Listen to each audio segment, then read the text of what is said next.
My life has been full of aha moments. As I think back about it, most of those moments happened about a century ago. In May of 1911, I was 50 years old.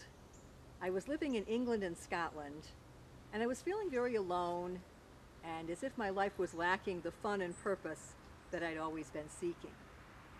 At that time, I decided to take a sculpting course. I was going to learn how to be a terrific sculptor. I'd always loved art. My friend, Neville Smith, suggested that maybe I should meet his cousin, who was also interested in sculpting. It turned out that his cousin was Lord Robert Baden-Powell. I was actually not looking forward to meeting BP because I was afraid that he was too full of himself as a British war hero. Once I actually met him, though, once Neville brought him to a dinner party at my house in Scotland, I discovered that we really had a great deal in common, and I was also very interested in hearing about the Boy Scout movement that he had started a few years before. What especially fascinated me was his stories about how girls wanted to be part of Boy Scouting, how they would just write their initials for the registration and wear their brother's uniform so that they could go to the troop meetings. Robert told me about how he had finally convinced his sister Agnes to start a program especially for girls, the Girl Guide program, and they had started that about a year before, in 1910. It was during these conversations that I had the first of these aha moments, when I realized that I could actually be an organizer and guide for a group of girls.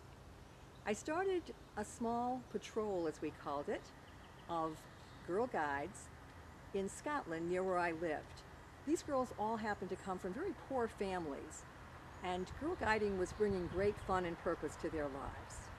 It was, as Baden-Powell called Boy Scouting, a game with a purpose.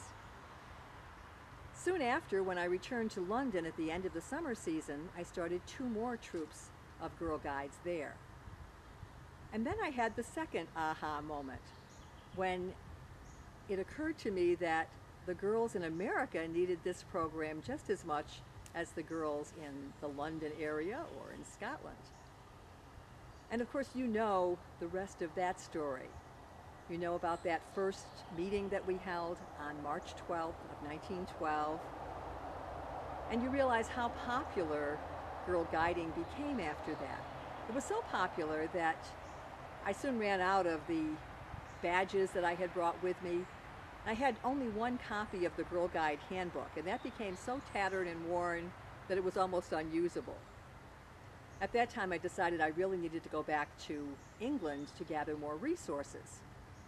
When I returned to the U.S., I discovered that in my absence, the girls had decided that they did not want to be Girl Guides. They wanted to be Girl Scouts.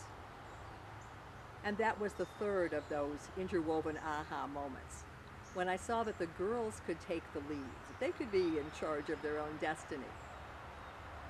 I imagine that all of you as Girl Scout volunteers have had pretty similar aha moments, perhaps including one where all of a sudden you realized that you could be a troop leader.